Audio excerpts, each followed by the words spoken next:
Everybody, we are back. It is Taped on Live's favorite podcast, favorite channel, favorite everything. We are back. You guys already know what to do. Hit the subscribe button. Subscribe.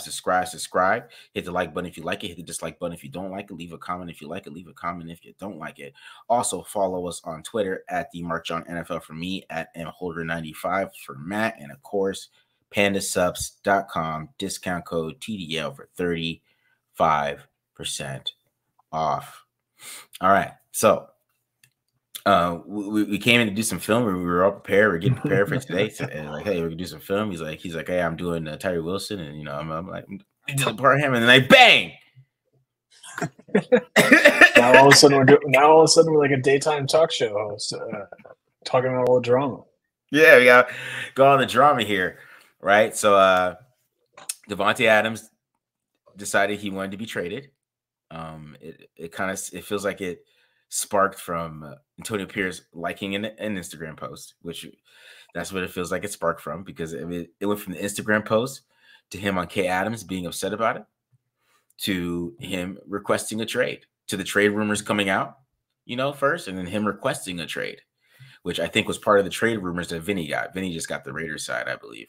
And then Ian Rappaport got the player's agent side, which is he requested the trade, which after the Antonio Pierce, it was going to happen, right? I think it started before that. Look, I'm just speculating here, but the timing of like the business decisions, the team meeting, and then Davante Adams all of a sudden had a hamstring injury that he suffered in practice, and now he wants to be traded, and the whole Antonio Pierce liking thing, like something happened between those two where they got under each other's skin. They're not getting along at this point. I feel like if I'm just connecting dots here, and again, speculating, don't have any news, but there seems to be a lot going on where like that relationship seems to be the issue, because it's gotten to the high school girl level of pettiness, like you said, with AP liking posts on Instagram, and then Davante like answering questions like, "Well, it's not me. I don't have any problems." But yeah, it is. It's high school drama, bro. In the NFL, the good old Raiders. Aggressive as hell. You know what I mean? That's the most passive and aggressive shit you could do is like a post, my dude. Like that's about like some guy just having some trade rumors at a bar, right? Michael Fabiano, and here comes, or what did Antonio Pierce tell him? He's like, "Hey, Michael, yeah, we're getting rid of this dude. Yeah, we scored 20 points with our dynamic passing offense this week." With the 5.1 YPA and 130 yards passing or some shit like that, we're gonna go ahead and trade him. Like, this is crazy, because I see it on Twitter. People are arguing with me on Twitter because they're really trying hard to make it seem like this is a Tom Telesco strategy. Like, this is Tom Telesco's idea. That's what people are trying to make it seem like. Oh, we could just collect draft picks. I mean, they're talking about getting a third here. Like, what do we for Davante Adams? Like, this is. Go ahead. When I read Vic's report that they're like asking for a second, and then someone like, good God, like that is too low. Like, how do you like to reiterate what Damian Lillard said? Like, if they don't get anything other than a first, like for again an elite wide receiver that's under contract for 2.5 more seasons, like that is beyond like excusable in my opinion. Like, there's no reason why you couldn't get a first round pick for Davante Adams. But again, now that they've played their hands, and now that they let the world know that they want to trade him, now they've lost the leverage. Now it's pretty clear that Davante Adams doesn't want to play there anymore. Mm-hmm. It's just, it's frustrating, mind-numbing. Yeah, it's really. I mean, to be honest, I mean, I feel like it's a lot on AP. Like a lot of people are going to disagree with him. Some people are going to agree with it because Davante Adams doesn't block. I already saw that take on Twitter that he doesn't block, which he never did. Josh Jacobs ran for 1,600 yards with Davante Adams not blocking. Davante Adams doesn't block. Avon, St. Brown made fun of him on a little podcast they did because he doesn't block. Like, you don't block. Yeah, he's like, I know, I don't block. Like, it's a thing. It's Davante Adams doesn't block. Okay, Michael Irvin didn't block. Like, it's just some wide receivers don't block, and some wide receivers they do block, right? And it's something that, like, if a guy didn't block in college, I'm not gonna make him not wide receiver 1. It's just like, you know what I mean? It's just that he's not gonna be wide receiver 1 or Ray because he can't block. But it maybe that's what Tony Pierce is a message. He wants, Davante Adams. He did have a bad block against for Kobe Myers on a slant on a screen route against the Panthers. But when I watched that block, I was like, why are you making Davante Adams block? That was my thing. So if you want a blocking wide receiver, then yeah, sure, Jacoby Myers could be your number 1, which I'm gonna go over today on the show. But it's just not. It's just not how you win because what bothers me about it too is like that's what I'm saying. A lot of fans want to tank, but they won this Browns game, right? If they won the Browns game, they lost that game that the Amari Cooper played counted. They're 1-3. I'd be like, I don't care. This is fine. Get rid of Davante. But they're 2-2. They got the Broncos this week. They could beat the Broncos, and then they got the Steelers after that. And they could maybe beat the Steelers. It's not like that would be crazy if they didn't. If they did, it wouldn't be crazy if they lost to them. And then they got the Rams, I think, after that. And it's just like, think about it. Yeah, they could be 5-2 with a game against the Chiefs where they're at worst 2 games behind in the AFC West. And and now it's like, I don't know. Like, it's how is the team going to play?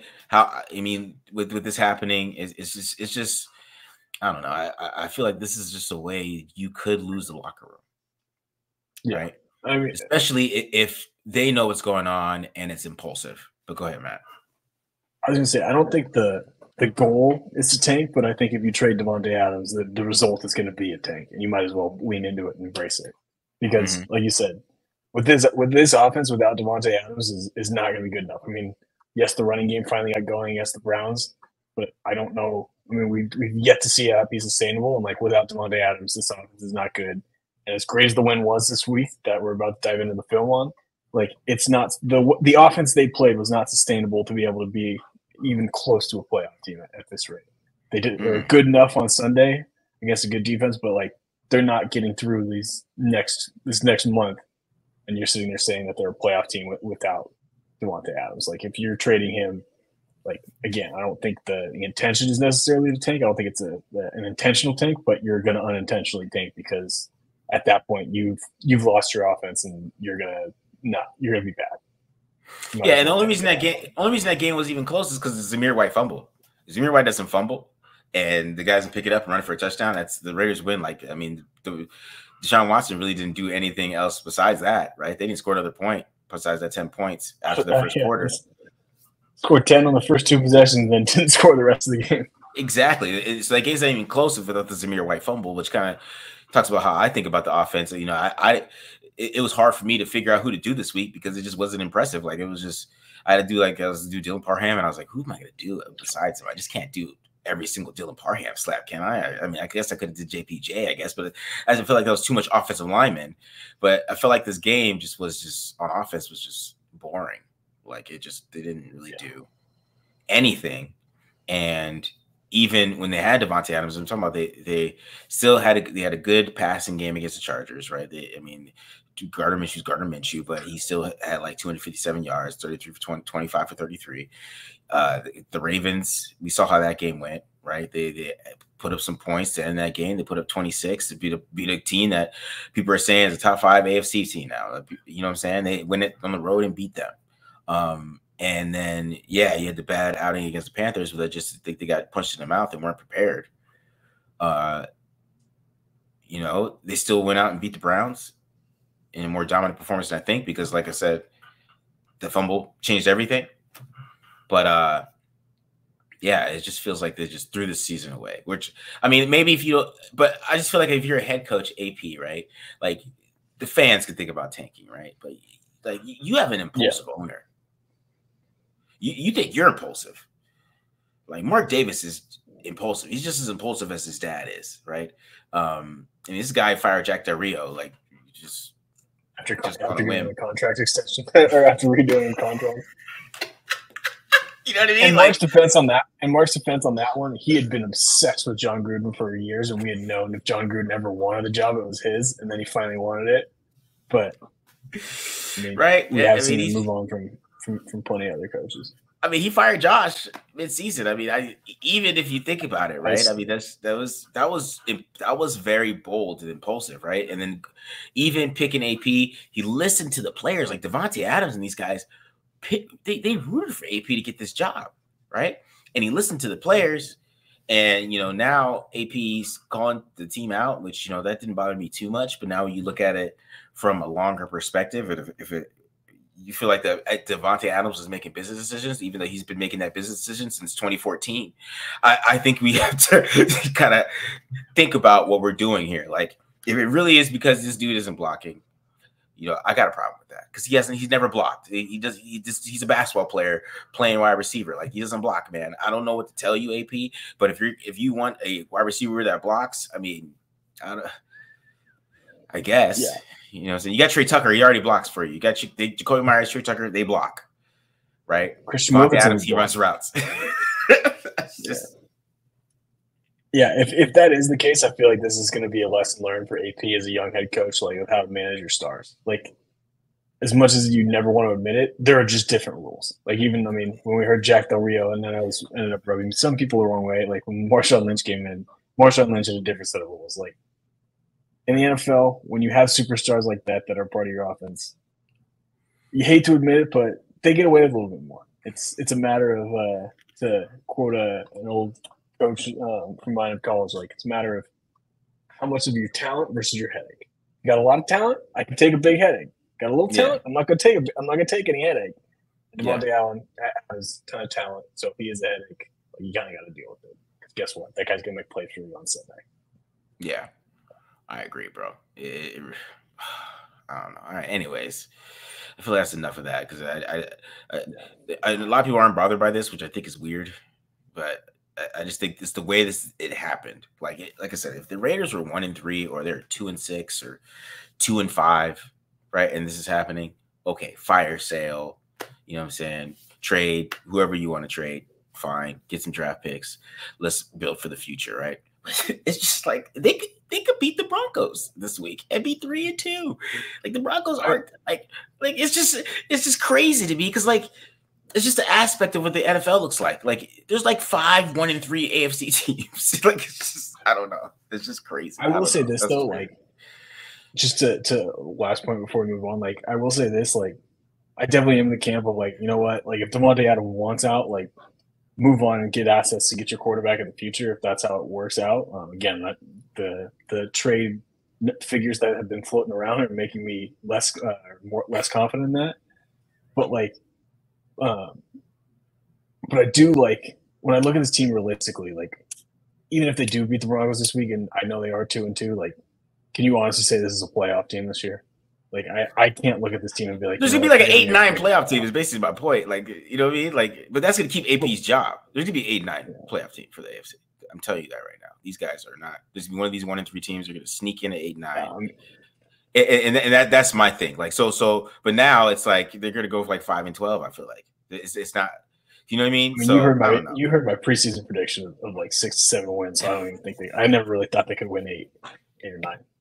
I'm just saying, like, from a head coach perspective, like, head coaches don't think tanking. That's my thing. That's why I feel like this is different. Like, if it was like Tom Telesco and they came together, like, Telesco could have traded him in the summer, and he was like, no. Yeah, no. Hindsight being that, like, the move to do, if this is what was going to happen, like, the move is to trade him in the summer, and maybe that would get you one of those 6 quarterbacks who are drafted in the first round.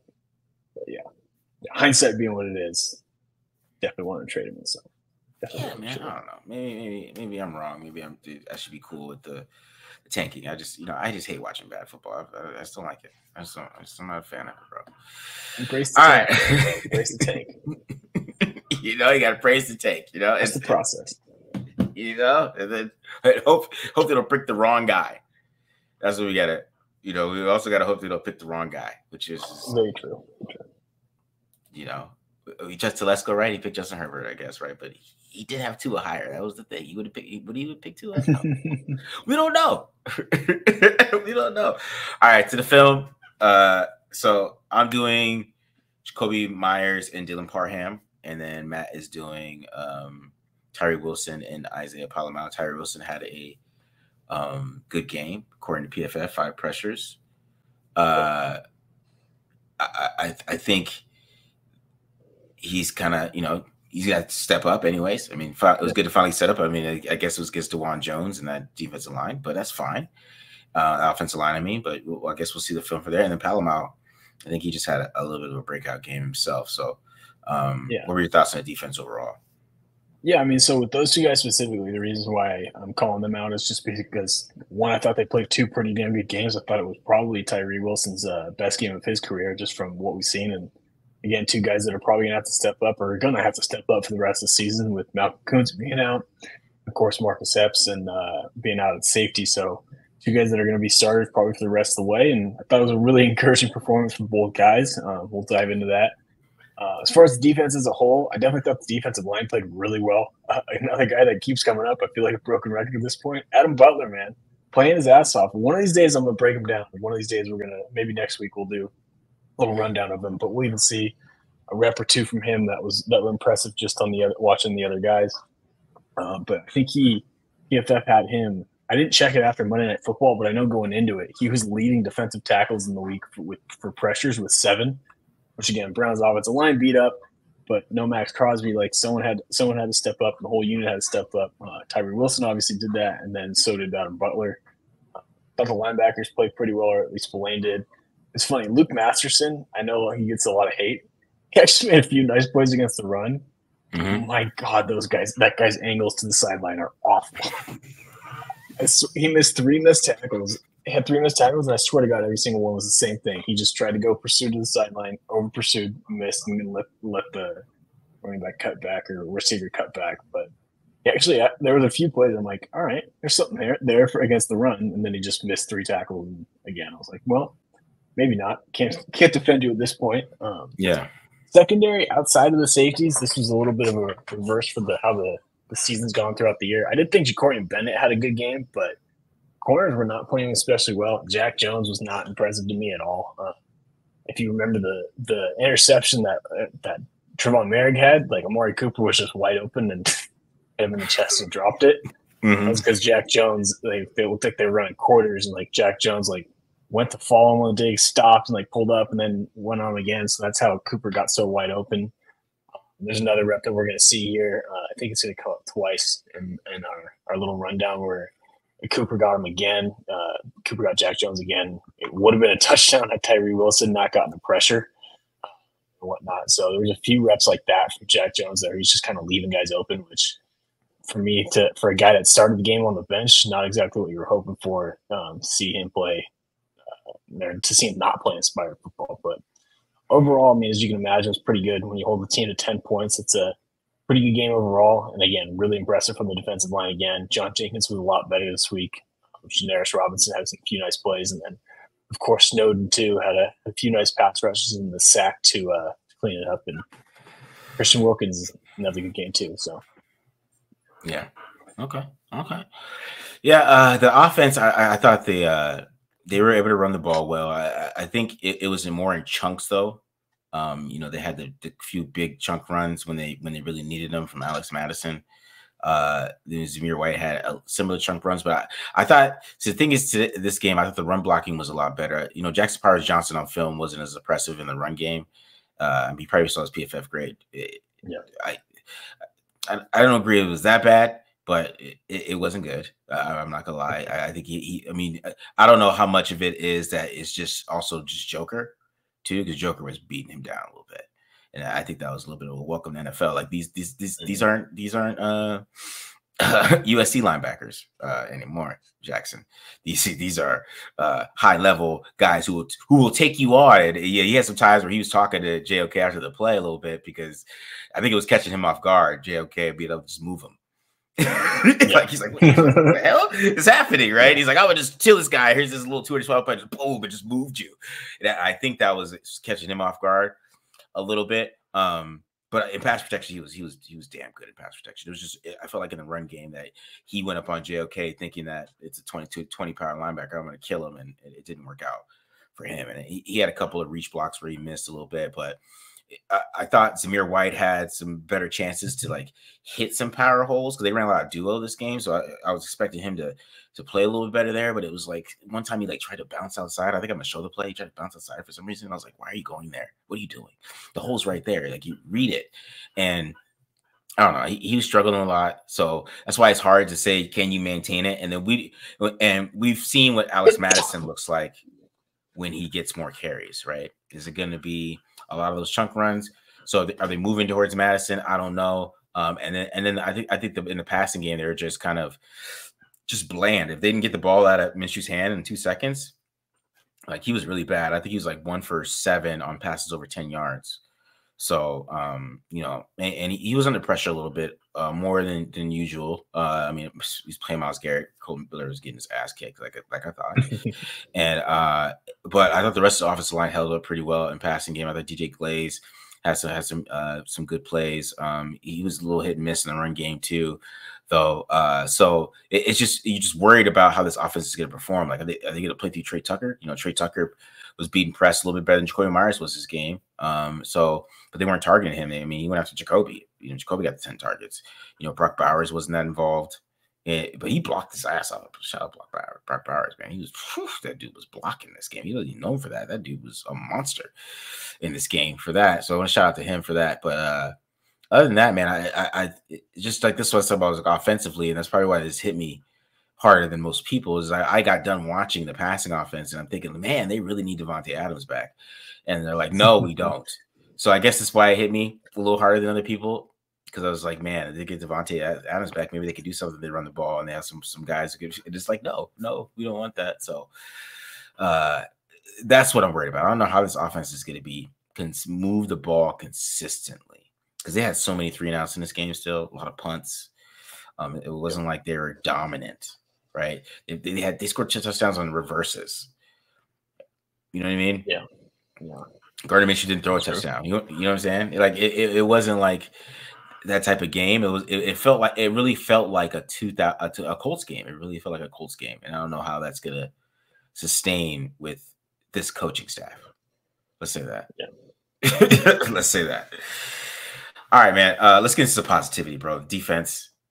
A lot of positive on defense. Let's get into. We're gonna start looking at Isaiah Paul-Mount. I'm gonna get a couple reps out of here that I know aren't the most impressive, but they really kind of stood out to me.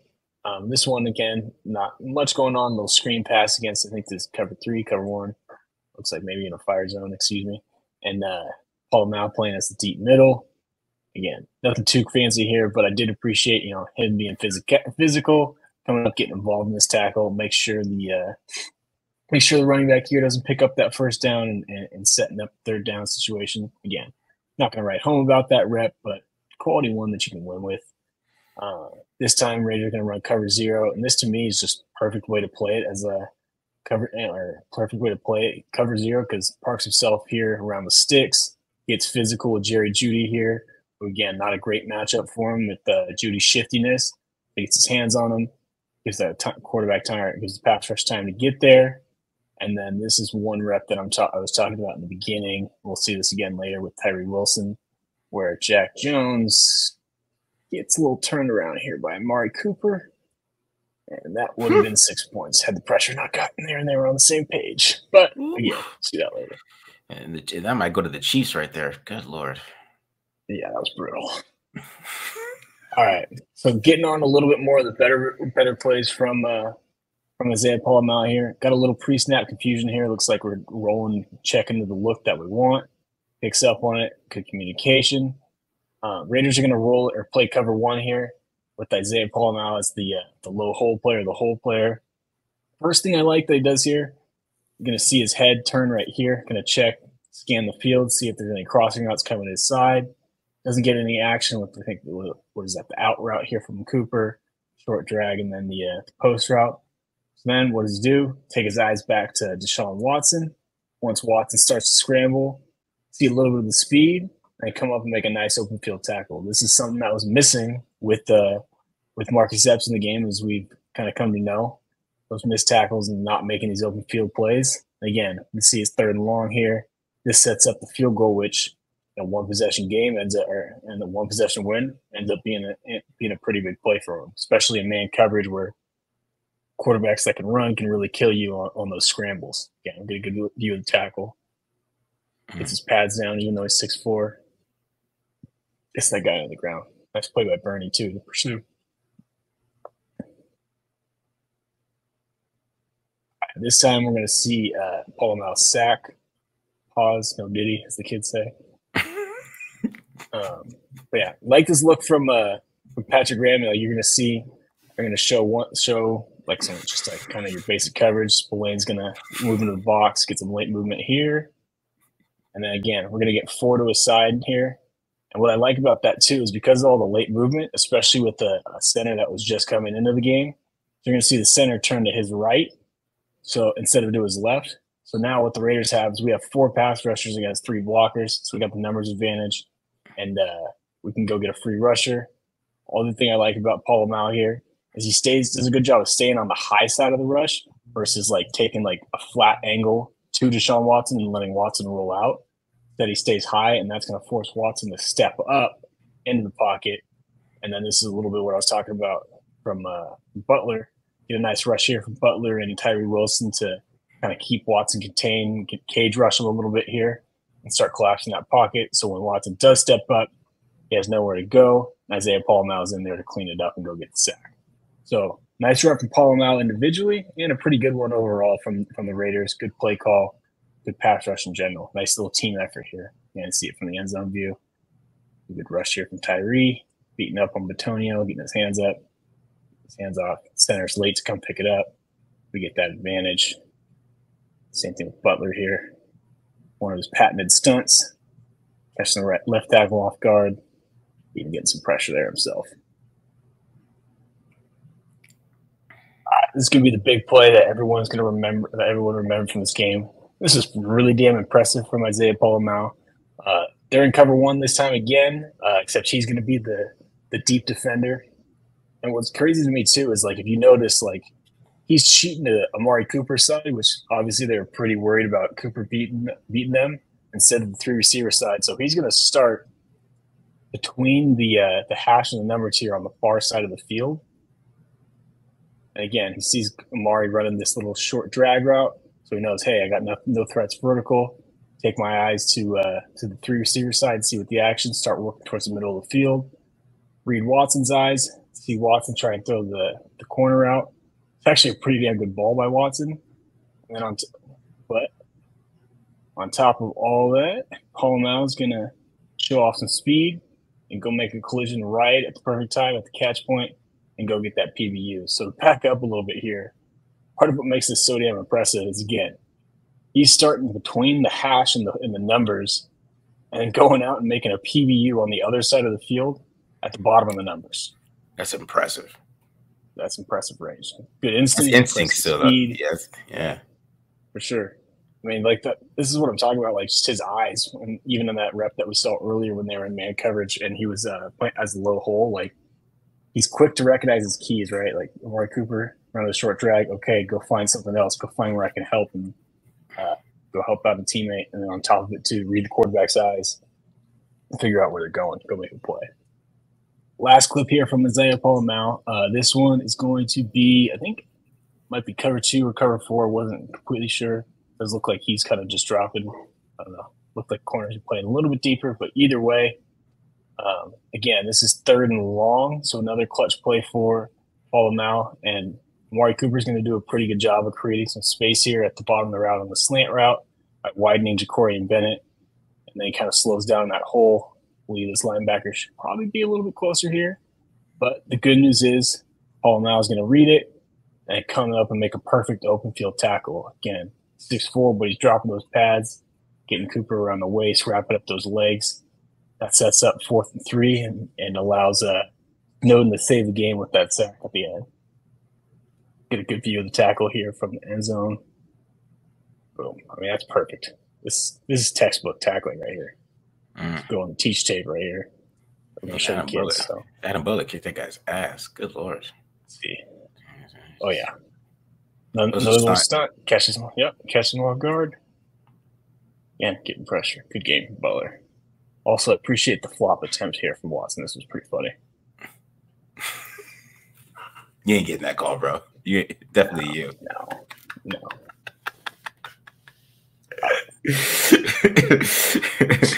All right. Moving on to Tyree Wilson. I'm going to start with the run plays, which aren't as impressive, admittedly, as his pass rush. I thought he was actually a little bit better of a rusher this game. But he did make a few nice plays. I know he didn't have a ton of tackles, but he actually earned like a decent PFF run grade. And he was doing a few things that didn't necessarily show up on the stat sheet. Like this rep, I think it's harder than it actually looks. Like the Raiders are going to slant him into this C gap. You'll see Wilkins slant into the B gap here too. And part of what makes it difficult is his pre-snap alignment. He's obviously outside shade of this first tight end here. And then on top of it, the Browns are going to run duo where the entire line is working down, so where he's slanting. But what Wilson does a great job of is he attacks this tight end, uses his hands to take on this block, and he gets physical, and then fights to get across the tight end's face. So that way he plugs himself right in that C gap, which is where Cleveland wants to, or is designing this run to hit. Because of that, like you'll see, like I forget his first name, but Ford here, the running back, ends up having to tiptoe through the hole and kind of just do that little hop thing, and that gives Robert Spillane more than enough time to come free and go make this tackle. So again, not the sexiest play from Tyree, but nice rep where he's in this gap and takes away the rushing lane from the offense. This one was more impressive to me just before. We'll see this from him as a pass rusher too, and I think he has one more rep like this as a run. Just of him using his length. Like we've seen, and if you remember watching him in the preseason, one of his big problems was he wasn't getting his hands up in time and letting guys get into him. But here he's going up against DeJuan Jones, who's a big dude and got some long arms too. But he gets that hand up fast and gets it right on Jones's chest. He's able to get extension and then go ahead and get off that block. See something like that later, also against Jones. This one, I liked it too because looks like the Raiders might be slanting the D-line or slanting strong on this way rep. And what he does is he recognizes that that they're trying to reach block him in a little bit of an overset here from Jones and works underneath the block, which is perfect because then we'll see this better from the end zone view. Now Spillane can fit underneath the puller, and we have the nickel out here is that Hobbs, I believe, who can fit on the other side of the puller. So again, it's a nice little post-snap movement by him. And again, we can see him taking on the block with his hands. Now, this is an RPO, too, that I think Watson meant to throw or should have thrown since he pulled it. But from Wilson's perspective, nice little play against the run. You'll see it here, like, good job attacking and then getting underneath and working underneath Jones here and fighting to get off that block. With the way the Raiders are playing this again, Spillane can just fit right here. Like, nickel comes off the edge and takes care of the alley. Mm-hmm.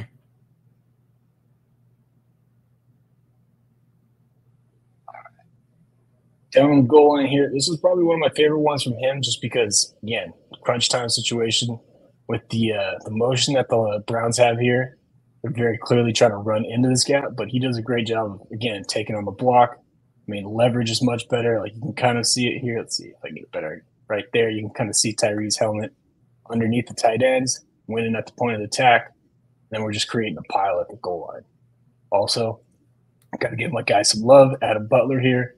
Great job resetting the line of scrimmage, winning at the point of attack. Also, nice job by Spillane taking on that puller. Gets a little bit of help here from Butler, who ends up picking the puller with his man, or with the left tackle, and keeping him out of the end zone.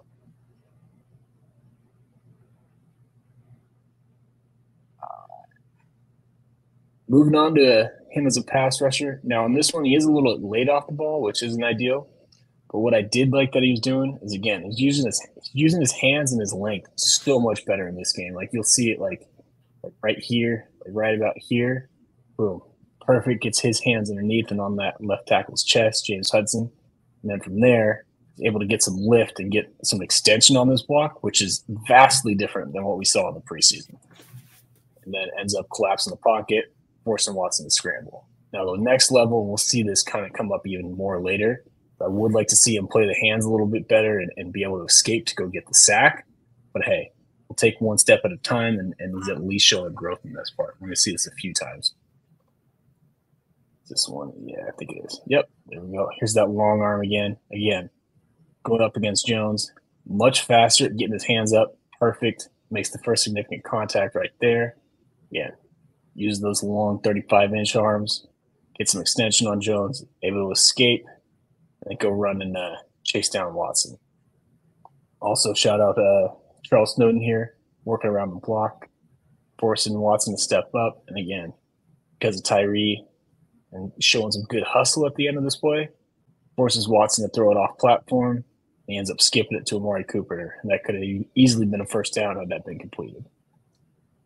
Take a look at it here from the end zone view. Again, that's great long arm, especially against a big old dude like DeJuan Jones, too. Mm-hmm. Does a little bit better job of escaping, not the cleanest, but yeah, we'll take this. We'll take this from good old Tyree. Now this one, I think you shocked the world on this one because I'm going to see if I can get this perfect. Marcus, who's our first guy off the ball? It's Tyree Wilson. Look at that. Look at that. Look at that. Look at that. Even gets held a little bit here. He wins with speed. I know it's DeJuan Jones who's got slow feet, but hey. That is a perfectly timed snap. I mean, you can't ask for much better than that. Ends up just winning with pure speed. And this is what I was talking about earlier. Or if he doesn't win on this, I think this is 6 because Watson has time to set his feet and throw. You get on the same page as Amari Cooper in his cover 0 look. This is a play that, big picture, kind of saved the game for him because that's a touchdown they lose. So, again, this might be the most encouraging rep we see from Tyree just because, again, his get-off's been an issue entire career, at least from coming out of Texas Tech, and here he times it up perfectly. Can't ask for much better than that. Ends up getting a quarterback hit. Saving Teddy.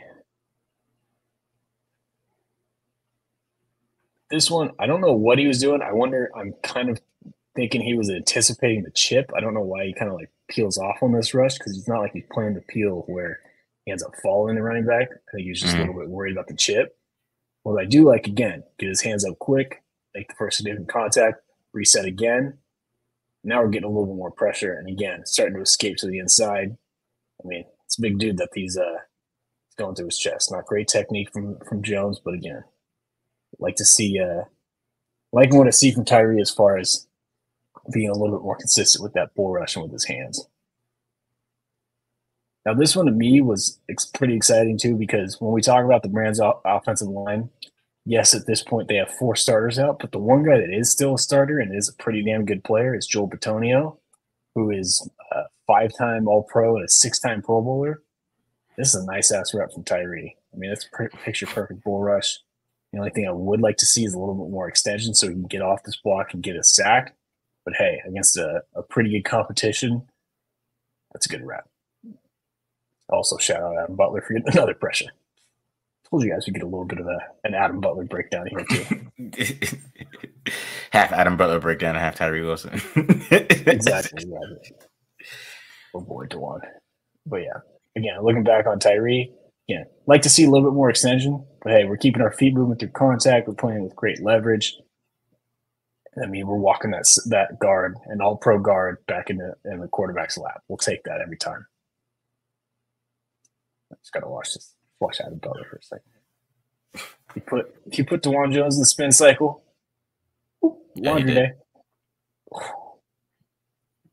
Yeah, that's nice. Again, forcing Deshaun Watson out of the pocket. So, again, decent tape from Tyree Wilson. If you remember from 2 months ago when we were to watch him in the preseason and struggling against backups at that level, this is improvement. Is it perfect? Is it the best competition? No. But for a guy that needed a confidence booster and needed a big game, I feel like this is exactly what the doctor ordered and exactly what he needed. So definitely some encouraging tape moving forward. And then, of course, Isaiah Paul now. They got a safety who can make an open field tackle, which gets me a little more excited. Yeah, because my thing, is we saw him against weaker competition and he didn't look that good. So I see a lot there against a backup defensive line. And like, well, he played backups all preseason and he didn't look like that. You know what I mean? So Exactly. you know, it's just funny when people are using that take with it. So he had an impressive game. Like, I mean, that get off. Obviously, he's improving. Hopefully, we can see that against some better competition. I mean, I haven't watched the Broncos at all, really. I mean, I've been maybe on TV, but I'm really deep dive into them. We're gonna do that this week. But yeah, it's gonna be interesting to see how they play this game. But I don't know, man. It's I think he's taking the next step in his performance, and also I think Palomar too. Yeah, he's looked pretty good. Just seeing his range is obviously a thing, and there's a lot of it is instincts and what he sees, and he's definitely a film guy. So I really like him a lot too. Yeah. I mean, I think, like, don't get me wrong, I'm not ready to put Tyree Wilson in the Hall of Fame or anything like that, or declare him the next All-Pro. But again, for a guy that needed a confidence booster, needed a big game to kind of get himself going, like, I think that's what you're looking at. And I mean, at the end of the day, you got to give a guy flowers, no matter who he's lined up against. If he plays well, shout him out. And I think he's taken a lot of crap over the last 2 years and played a good game. That's all we're trying to say here, and hopefully it's a sign of what's to come moving forward. Again, Paul Mel. Is it Mount? What's the high school? We haven't gotten a shout out. I try not to do this guy. I try to Point High School. You got it. You got to do it. Yeah. I want to say Mount Point's finest throughout the whole breakdown, but I was holding back, man. I was holding back, man. I mean, every time we got one. Every time Mount Point's finest is out on the field so far, I feel like he's out there making plays. You can go back to last year too. So he's playing well, man. All right, let's get into some offense. All right, so we start off with Dylan Parham, which I thought who had a really good game. Obviously, to be honest, at this point, he's the best offensive player the Raiders have right now. He's playing the best. I'm not saying that he is the best they have, but he's playing the best. He's the most consistent. You can PFF grade doesn't matter. I think he might be even higher because he had a pretty good grade last week. He was 6 in PFF grade going into the week. I don't know what it is right now, but we start off with him in pass protection. See him. He's always had great technique. He's always been a technician, but you just see how more comfortable he is at right guard.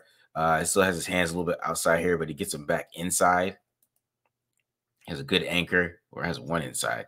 And you see just the even though he's a smaller guy, he has such great technique. He's still able to control 93 here. Allow Gardner Minshew to get out of the pocket, and then we get a drop from Brock Bowers here, but you see the rep from Dylan Parham. All right, here's another one, pass protection here. So there's another good rep. See, it's just everything's so clean, and they communicate so much better too. You just see him making that pat to Andre James, right? Getting both those guys inside, gets a little help from James. So it's just consistency every single game. I mean, this is how he looks all 4 weeks. I think he's dealing with a little bit of injury because he came out of this game late, and you could tell it was a big difference, to be honest, when he came out of that game. So hopefully he can maybe be healthy for this next game here. And then, here he is against Quentin Jefferson. Jefferson tried to go to the little chop. He tried to do a little chop on him. The chop it was, it's not going to work. You ain't going to chop my hands. Gets his hands right back inside. His feet are a little twisted up, though, but he gets it right back. And then you see him get his hands right back inside on this anchor here. It's another great rep. This is the first 3 plays of the game. I mean, this is. I was like, oh, we're off to a start here, Dylan. Right? I mean, this is the great anchor. It's perfect time, man. Go ahead. What do you say, Matt? I was just gonna say perfect timing with his hands too. Like, looks like he I know you said it's early in the game, but it looks like he changed something up and had Jefferson throwing his chop a little early. Yeah. We see him here. Once again, hands inside there. Good hands right there. Good leverage, and just push the guy along. And of course, Colt Miller got his butt kicked here, guys. Of course, even though Gardner Minshew could have threw a touchdown here, he has Trey Tucker wide open here. Be depressed if he just goes click, click, boom, throw it. You even see him clutch. It's like, oh, why are you double clutching? Throw the ball. He's wide open. He like a full step on a Anyways, and then he takes a sack instead. But he literally could have just stepped right here, boom, and threw the ball. But you see what Parham is doing. Just another great rep there. But I can't believe he took a sack. Like Pucker's so wide open on this play. I wish I could go both sides. He's so open. All right. Any chance to take a shot at Minshew, right? I guess so. We're biased over here. The bias continues. I just like this one. It's not even really a snatch and trap. I believe he trips over Harrison Bryant, but still, even with the rep, I mean, that guy wasn't getting anywhere close to Minshew there. Of course, this is not on purpose, guys. I did this on purpose. I'm just doing some reps here from Bryant. Okay. Don't get mad at me. There's this guy who doesn't like our Minshew takes, so I just want to let him know these are not on purpose. All right, here we go. Next one. Get a little RPO here. You see him, just like I said, Quentin Jefferson was having a long day. It was a long day for Quentin against Dylan Parham.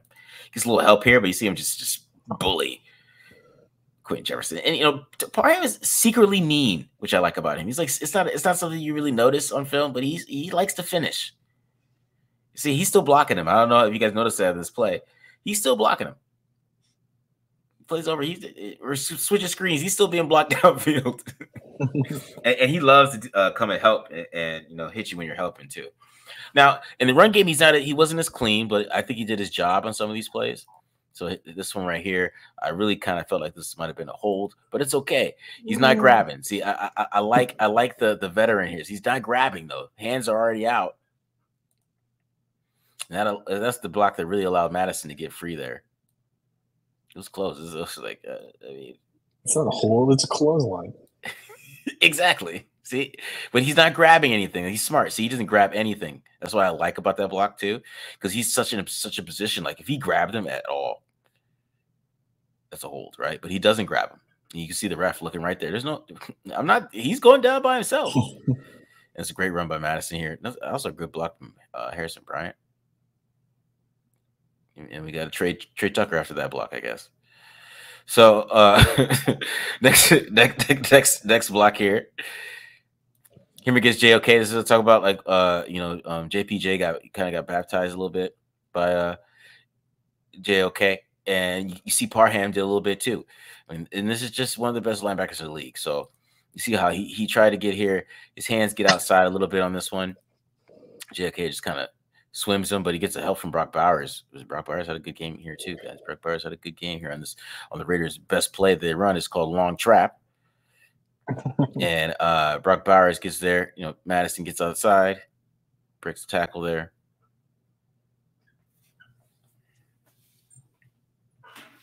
See JPJ. Yeah, that play. Watch I missed it.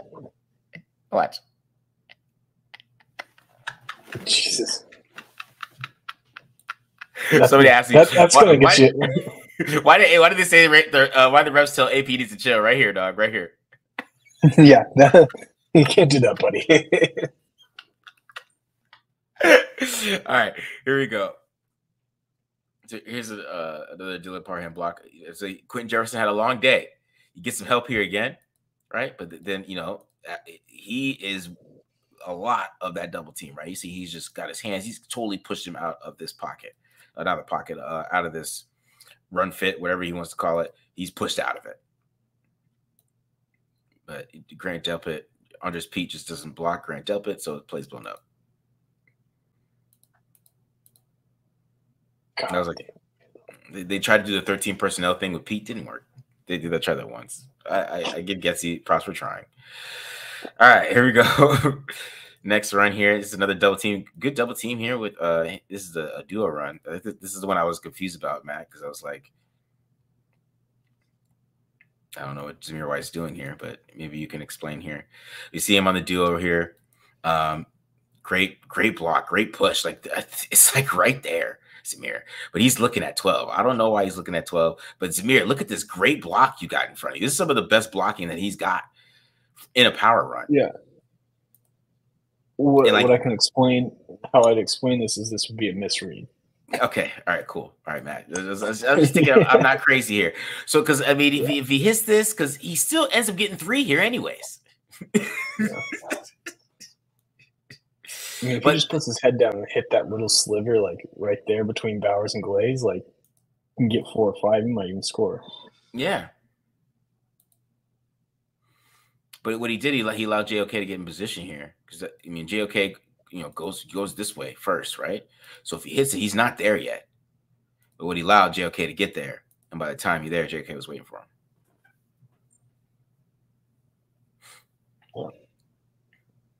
Yeah, but that was the run game for the most part. And then here's another run here. Kind of see that same RPO we saw when Zamir White kind of missed that cutback, but this time he's going to take the cutback because Glaze is losing here. But just another great double team from Parham and James. They're just moving those guys, and he gets to the cutback there. This was talking about J finding out about JOK. See, he just got taught. You can't just run him over, man. It's not going to work. Yeah. So, and here's another good block here too, which I like again because this has a chance to be a hold. This is some veteran stuff. You just don't see this a lot. He doesn't grab him. He uses his whole body. See, his hands are out, and it helps create that whole great block from Glaze here too. Mr. Schwenker had a great block on that play too. Shoestring tackle there. Come on, Zamir. Break that tackle, bro. All right. So let's get into Jacoby Myers here. Jacoby Myers, he had 10 targets this game. He definitely was a focal point, the focal point of this offense here. This is a quick little outside route here. I mean, he's a good route runner against off coverage, which you're going to see. It's a quick out there. Nothing special. All right, I really like this because they did a lot of RPOs this game, which I think they added it against them. I just like this play call. So you get the kind of this quick out, this little flat here, and then you get a slant behind it, kind of a slant flat with the RPO. He's wide open against off coverage. It's a good read by Minshew right there. Nice little play. So, I mean, this thing with Jacoby Myers, man, they're gonna have to try to, manufacture some yards with him. Do that. That's gonna be the big thing. Not if Davante Adams is gonna be gone. Let's keep it real. So, unless AP goes and apologize, and who knows, maybe that happens tomorrow. Who knows? Yeah, maybe. All right. So here's a route on this one. Like, I like how he is on choice routes inside. Right, so I mean, I like how he runs his choice route. Of course, he's a hot seat juke guy, so he's good with those choice routes. And Minshew doesn't like it; he doesn't throw it to him, and which is fine. And then kind of just threw it into the ground to Tucker. But this isn't a Minshew breakdown, so we're watching Jacoby Myers. So like I said, I like how he reads choice routes. He can't go inside. I don't want to stop. I kind of got this guy out to the flat. I'm getting man-to-man, boom, right there, wide open for a completion. But it wasn't a bad decision by Minshew, just a bad throw. So here is a little bit too. I think of these comeback routes. I think it means you can see a lot of the steps here. I think the timing's off, and he's getting crushed too. Gardner Minshew, to be fair, so that throw's just not going to get there. It can be off. But you kind of can see that there wasn't that much separation that Jacoby Myers is getting here. It's just not a ton. It would have been enough, but it's just not a ton of separation.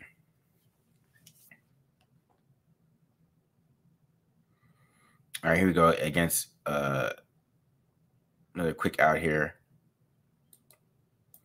A quick little throw. He's great hands, though. That's why I picked this play, because I just want to show off. He does have great hands. He kind of goes down, gets this ball. Makes a play on it. Like, it's just, without Adams, it's just not there's not very, I don't know. It's hard to explain. All right. So here's the fade here. right? And this is what I'm talking about, him against more press coverage. It's not really press coverage, but I wanted them to attack Greg Newsome all game. So, you expected this type of thing here, and he just doesn't get a lot of separation here. And maybe he could have threw a back shoulder, maybe made a back shoulder throw, but it's just not a lot of separation there on that one. And I know if you're watching this and you're a fan, you're like, Brock Bowers is wide open at the top, but I just believe if he looks at Brock Bowers, this guy goes this way. So I just wanted to point that out. See, I'm not biased. There you go. No, I mean, spot fade against cover one is usually a pretty good decision. Yeah. Especially, I talked about that in the preview, them doing this. He just doesn't win here, right? Really what it is. All right. This one he does win, though. This is a great route. This is him. He really just dusts Emerson here. So see how he gets a little quick fake inside on Emerson. He gets square. Ooh, just quickly. He gets Emerson thinking he's running that slant, and he is off to the races. He's wide open. And I don't know what happens if this is a good ball. I think he scores. I'm not gonna say he might not score because you just got to make this guy miss, in my opinion, and then he scores. But yeah, it's not a good ball there. It's a great route though. So it's like hit and miss with him outside, but you see these more inside the numbers here. It's just like he's just not a number one. That's basically what it is. Yeah. Good number two. No. Mm-hmm. And you see it here when he's going against a dominant corner like Denzel Ward. Kind of tries to do the same thing. It doesn't really work. Minshew tries to go back shoulder. They're on the same page here. There's just not still separation there. He's against. That's what I'm saying. Like, this is the type of receiver he is, though. That's how you manufacture the yards to him is throws like this. But like when you get him on these 101s and press coverage, like kind of get separation here against Emerson, but it's not a lot. Like Emerson's still in a good position where he can maybe knock this ball down if it's not a great throw, right? So does he win inside? Sure, but it's not. That's why Minshew doesn't throw it to him because he doesn't really win, and then he ends up taking a sack here. Because they want the play action quick slant. Boom. That's what they want, but it's not going to work.